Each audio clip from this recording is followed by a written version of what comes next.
Chapter 4. The Keeper of the Keys.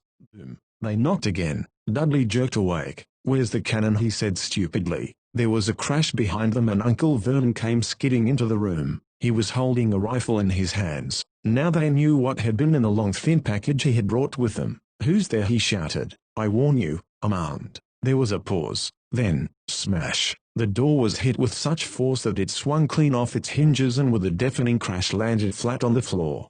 A giant of a man was standing in the doorway. His face was almost completely hidden by a long shaggy mane of hair and a wild tangled beard, but you could make out his eyes, glinting like black beetles under all the hair. The giant squeezed his way into the hut, stooping so that his head just brushed the ceiling. He bent down, picked up the door, and fitted it easily back into its frame. The noise of the storm outside dropped a little. He turned to look at them all. "Couldn't make us a cup of tea, could you? It's not been an easy journey." He strode over to the sofa where Dudley sat frozen with fear. "Budge up, you great lump," said the stranger. Dudley squeaked and ran to hide behind his mother, who was crouching terrified, behind Uncle Vernon. "And here's Harry," said the giant. Harry looked up into the fierce wild shadowy face and saw that the beetle eyes were crinkled in a smile. "Last time I saw you, you was only a baby," said the giant. "You look a lot like your dad, but you ever got your mom's eyes." Uncle Vernon made a funny rasping noise. "I demand that you leave at once, sir," he said. "You were breaking and entering." "Ah, shut up, Dursley, you great prune," said the giant. He reached over the back of the sofa, jerked the gun out of Uncle Vernon's hands, bent it into a knot as easily as if it had been made of rubber, and threw it into a corner of the room. Uncle Vernon made another funny noise, like a mouse being trodden on. "Anyway, Harry," said the giant, turning his back on the Dursleys, "a very happy birthday to ye. Got something for ye here. I might have sat on it at some point, but it'll taste all right." From an inside pocket of his black overcoat he pulled a slightly squashed box. Harry opened it with trembling fingers. Inside was a large, sticky chocolate cake with "Happy Birthday Harry" written on it in green icing. Harry looked up at the giant. He meant to say thank you, but the words got lost on the way to his mouth, and what he said instead was, "Who are you?" The giant chuckled. "True, I haven't introduced myself. Rubius Hagrid, Keeper of Keys and Grounds at Hogwarts." He held out an enormous hand and shook Harry's whole arm. "What about the tea then?" he said, rubbing his hands together. "I'd not say no to some stronger if you ever got it. Mind." His eyes fell on the empty grate with the shriveled crisp packets in it and he snorted. He bent down over the fireplace. They couldn't see what he was doing, but when he drew back a second later, there was a roaring fire there. It filled the whole damp hut with flickering light, and Harry felt the warmth wash over him as though he'd sunk into a hot bath. The giant sat back down on the sofa, which sagged under his weight, and began taking all sorts of things out of the pockets of his coat: a copper kettle, a squashy package of sausages, a poker, a teapot, several chipped mugs, and a bottle of some amber liquid that he took a swig from before starting to make tea. Soon the hut was full of the sound and smell of sizzling sausage. Nobody said a thing while the giant was working, but as he slid the first 6 fat, juicy, slightly burnt sausages from the poker, Dudley fidgeted a little. Uncle Vernon said sharply, "Don't touch anything he gives you, Dudley." The giant chuckled darkly. "Your great pudding of a son don't need fattening any more, Dursley. Don't worry." He passed the sausages to Harry, who was so hungry he had never tasted anything so wonderful, but he still couldn't take his eyes off the giant. Finally, as nobody seemed about to explain anything, he said, "I'm sorry, but I still don't really know who you are." The giant took a gulp of tea and wiped his mouth with the back of his hand. "Call me Hagrid," he said. "Everyone does, and like I told ye, I'm Keeper of Keys at Hogwarts." "You know all about Hogwarts, of course." No," said Harry. Hagrid looked shocked. "Sorry," Harry said quickly. "Sorry," barked Hagrid, turning to stare at the Dursleys, who shrank back into the shadows. "It's them who should be sorry. I knew ye weren't getting your letters, but I never thought ye wouldn't even know about Hogwarts, for crying out loud. Did ye never wonder where your parents learned it all?" "All what?" asked Harry. "All what?" Hagrid thundered. "Now wait just 1 second." He had leapt to his feet. In his anger he seemed to fill the whole hut. The Dursleys were cowering against the wall. "Do you mean to tell me," he growled at the Dursleys, "that this boy, knows nothing about anything?" Harry thought this was going a bit far. He had been to school after all, and his marks weren't bad. "I know some things," he said. "I can, do maths and stuff, but Hagrid simply waved his hand and said, "About our world I mean, your world, my world, your parents' world." "What world?" Hagrid looked as if he was about to explode.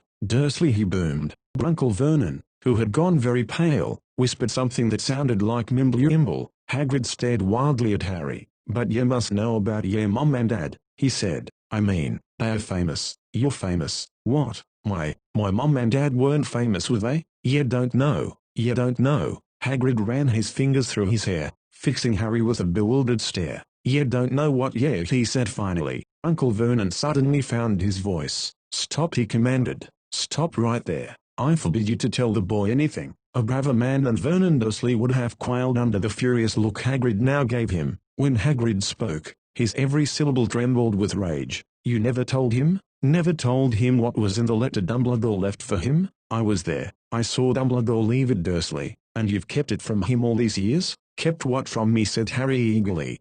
"Stop, I forbid you," yelled Uncle Vernon in panic. Aunt Petunia gave a gasp of horror. "Ah, go boil your heads both of you," said Hagrid. "Harry, you're a wizard." There was silence inside the hut. Only the sea and the whistling wind could be heard. What?" gasped Harry. "A wizard, of course," said Hagrid, sitting back down on the sofa, which groaned and sank even lower, "and a thumping good 'un, I'd say, once you ever been trained up a bit, with a mum and dad like yours. What else would you be? And I reckon it's about time you read your letter." Harry stretched out his hand at last to take the yellowish envelope, addressed in emerald green to Mr. H. Potter. The floor, hut on the rock, the sea. He pulled out the letter and read, "Hogwarts School of Witchcraft and Wizardry, Headmaster, Albus Dumbledore, Order of Merlin, First Class, Grand Sorcerer, Chief Warlock, Supreme Mugwump, International Confederation of Wizards.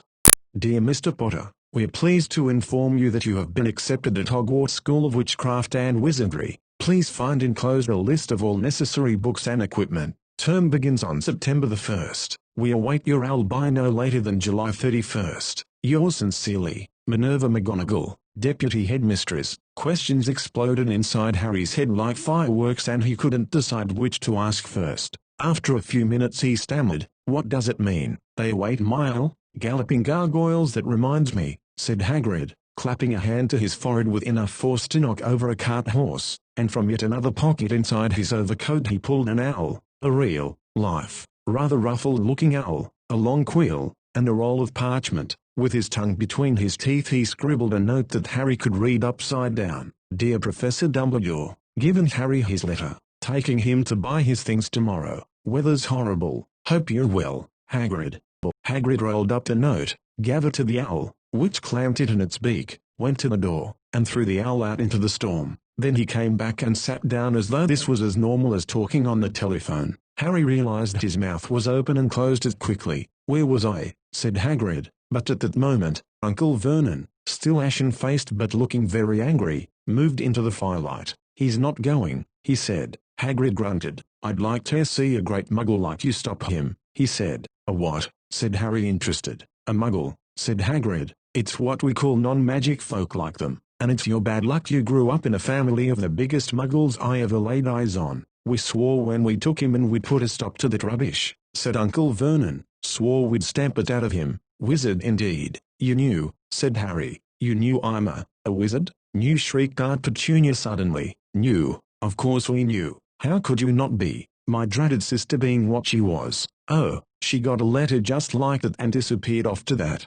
school, and came home every holiday with her pockets full of frog spawn, turning teacups into rats. I was the only one who saw her for what she was, a freak. But for my mother and father, oh no, it was Lily this and Lily that. They were proud of having a witch in the family." She stopped to draw a deep breath and then went ranting on. It seemed she had been wanting to say all this for years. "Then she met at Potter at school and they left and got married and had you. And of course I knew you'd be just the same, just as strange, just as abnormal. And then if you please, she went and got herself blown up and we got landed with you." Harry had gone very white. As soon as he found his voice he said, "Blown up? You told me they died in a car crash." "Car crash?" roared Hagrid, jumping up so angrily that the Dursleys scuttled back to their corner. "How could a car crash kill Lily and James Potter? It's an outrage, a scandal. Harry Potter not knowing his own story when every kid in our world knows his name. But why? What happened? Harry asked urgently. The anger faded from Hagrid's face. He looked suddenly anxious. I never expected this,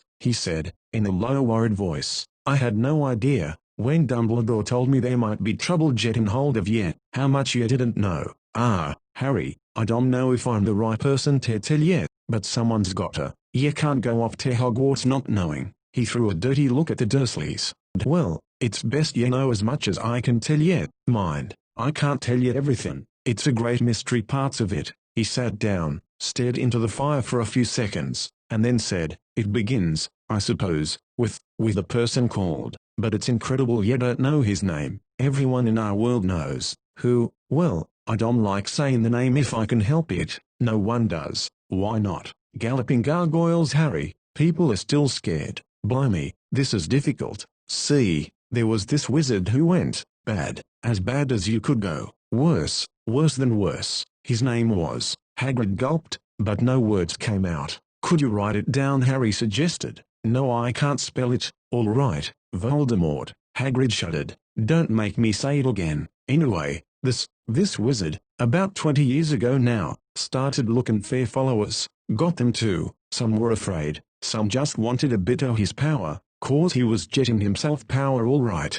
Dark days, Harry. Didn't know who to trust. Didn't dare get friendly with strange wizards or witches. Terrible things happened. He was taken over course. Some stood up to him, and he killed them, horribly. One of the only safe places left was Hogwarts. Reckon Dumbledore's the only one you know who was afraid of? Oh, didn't dare try taking the school, not just then anyway. Now, your mum and dad were as good a witch and wizard as I ever knew. Head boy and girl at Hogwarts in the day. Suppose the mystery is why you know who never tried to get them on his side before probably knew they were too close to Dumbledore to want anything to do with the dark side. Maybe he thought he could persuade him. Maybe he just wanted him out of the way. All anyone knows is, he turned up in the village where you was all living on Halloween 10 years ago. You was just a year old. He came to your house and Hagrid suddenly pulled out a very dirty spotted handkerchief and blew his nose with a sound like a foghorn. Sorry, he said, but it's that sad. Knew your mum and dad, and nicer people you couldn't find.